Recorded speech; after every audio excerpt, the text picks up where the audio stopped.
Dalam misi ini tim hitam dibagi menjadi dua grup guys. Grup satu yaitu ketua Ji Kang In dan dua anggota lainnya mencari target, kemudian Jaksa Han beserta satu anggota yang tersisa berada di mobil untuk mengawasi guys. Sementara itu Ji Kang In yang masuk ke lokasi tidak dapat menemukan target guys, tapi mereka malah terkejut bahwa mereka bertemu dengan Moon Bung Hyuk. Gawat, polisi tiba-tiba datang ke lokasi dengan menggunakan atribut lengkap beserta rompi dan senapannya. Anggota tim yang berada di dalam van tidak dapat menghubungi ketua bahwa ada polisi yang datang ke lokasi tersebut. Hingga akhirnya Jaksa Han terpaksa masuk ke TKP. Lalu Moon Bung Hyuk yang dalam keadaan kritis akibat luka tembak di perutnya memberikan informasi kepada Ji Kang In ini bahwa data-data yang dicari oleh Jepang sekarang berada di tangan putrinya, dan Moon menyatakan bahwa dirinya sudah tidak berguna lagi guys, dan memohon agar Ji Kang In ini segera menyelamatkan putrinya. Mereka yang tidak keburu keluar lokasi dengan lancar terpaksa harus melewati tembakan peluru para polisi Cina ini guys.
Seperti sudah direncanakan bahwa markas Ji Kang In ini juga digeledah sama polisi guys.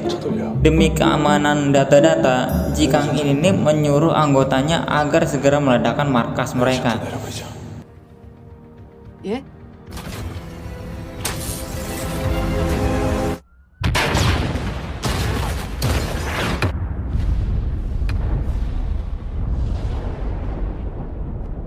Yap, semua ini adalah kesalahan Jaksa Han.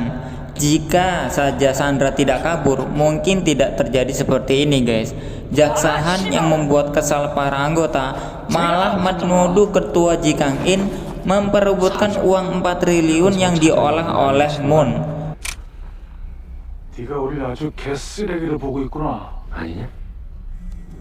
Tidak lama kemudian Ji Kang In ini menerima telepon dari The Seven guys, yang merupakan otak dari penggeledahan polisi Cina terhadap markas Ji Kang In. Disebutkan juga dalam percakapan tersebut bahwa ketua Ji Kang In ini membunuh Moon, dan dia beserta anggotanya resmi telah menjadi buronan negara Cina. Berita pun cepat dan telah sampai ke Korea Selatan dan membuat gaduh hingga akhirnya membuat direktur Badan Intelijen Negara langsung terjun ke Shenyang. Pabrik tua Nankusam. Tampaknya pabrik tua ini milik kerabat Ji Kang In, yang sementara menjadi tempat persembunyian mereka dari pengejaran polisi guys.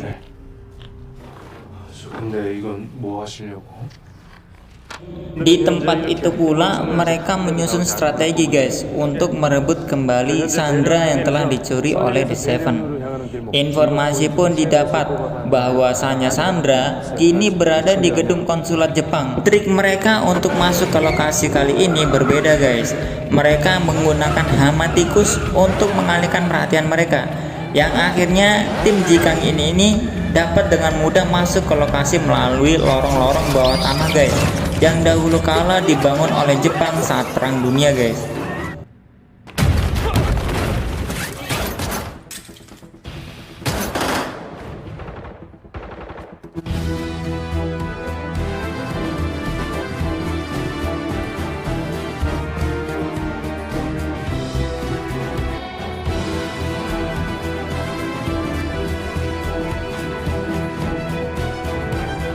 Sandra pun berhasil diambil kembali oleh tim Ji Kang In.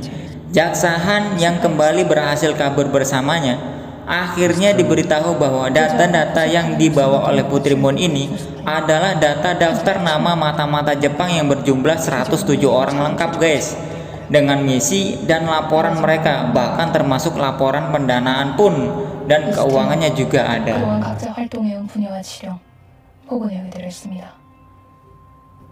Sementara itu, The Seven berhasil melacak keberadaan Jaksa Han ini guys, beserta Sandranya, dan menugaskan para mata-mata Jepang yang tersebar di Shenyang ini agar jika melihat dua orang ini untuk segera melapor kepadanya.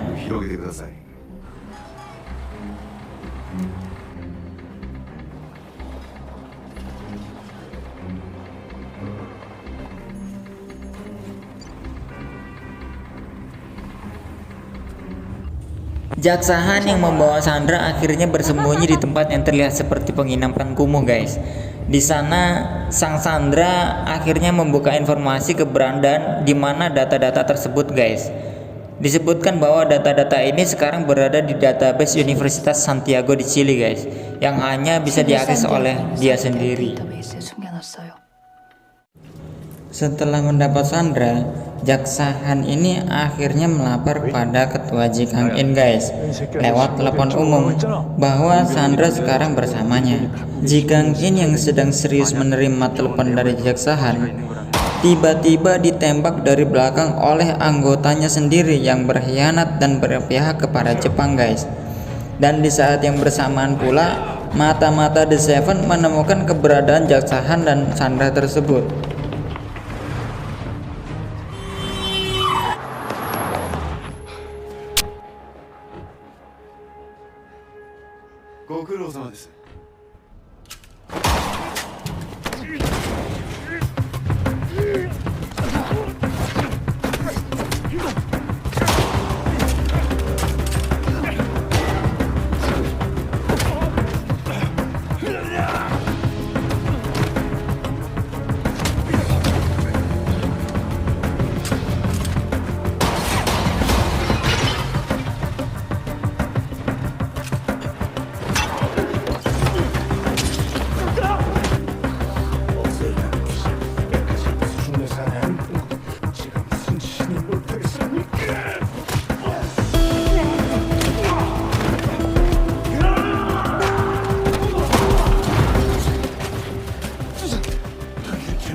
Yap, pengkhianat ini ternyata suruhan Direktur Badan Intelijen Negara milik Korea Selatan guys.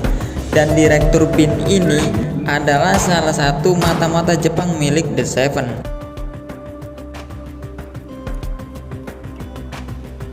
Ji Kang In yang mengetahui informasi ini langsung menyiapkan anggotanya guys untuk segera berperang dan mencari Jaksa Han.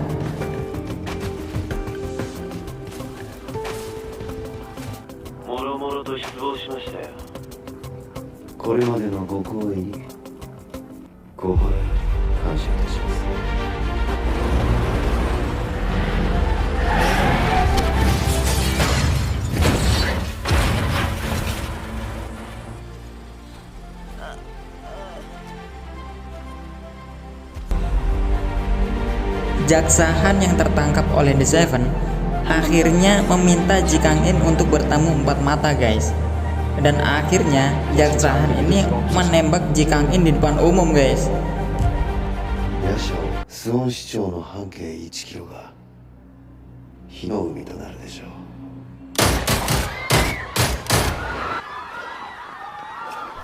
Setelah insiden tadi, Jaksa Han dibawa ke markas The Seven guys bersama dengan Sandranya.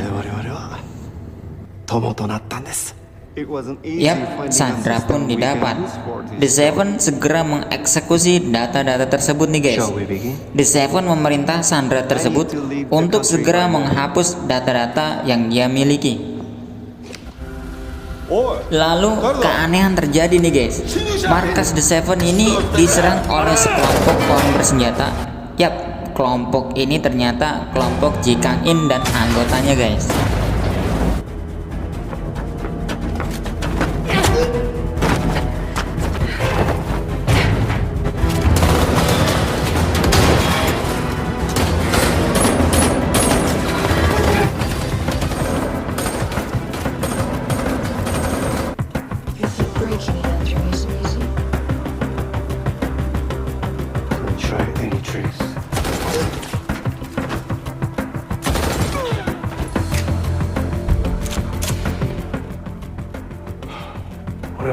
簡単には死なん。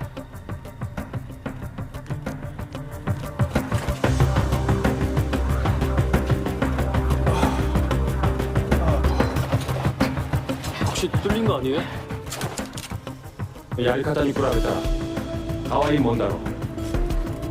수전, Do it.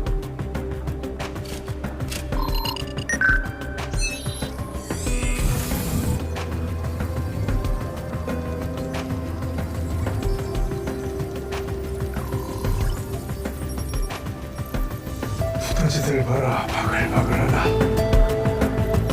全部お前が育てたやつらか。Anything.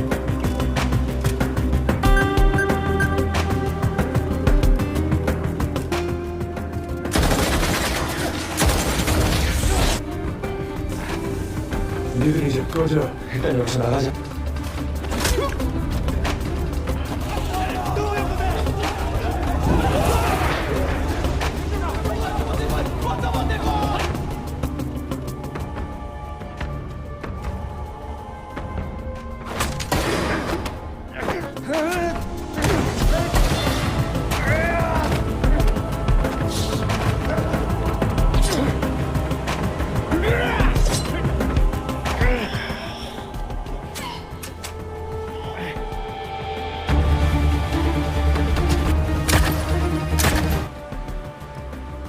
신장, 아직 저 안에 있어. 그놈이랑.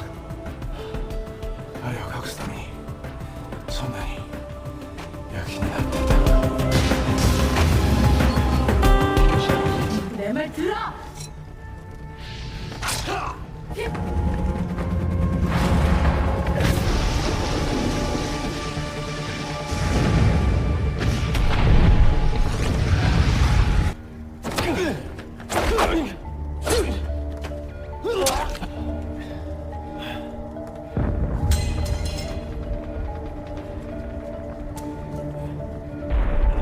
お前の任務はここで終わりだ。じゃあな、ヤシ。そうしてよ。判検士、あなたには本当にがっかりです。どちらが先に引き金を引くかかけましょうか。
Oke guys, jadi dengan kematian The Seven ini selesailah alur cerita utama film ini guys.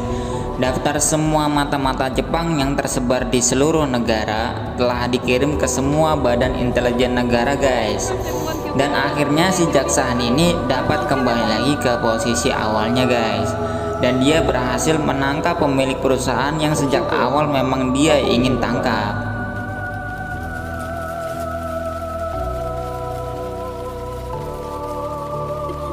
Oke guys, terima kasih banyak kalian udah nonton alur cerita kami hingga usai. Terus dukung kami dengan cara like, subscribe, dan komen ya guys. Semoga channel ini terus berkembang dan bisa terus menghibur kalian guys. Sekian dulu pertemuan antara kau dan aku. Sampai jumpa di video selanjutnya guys.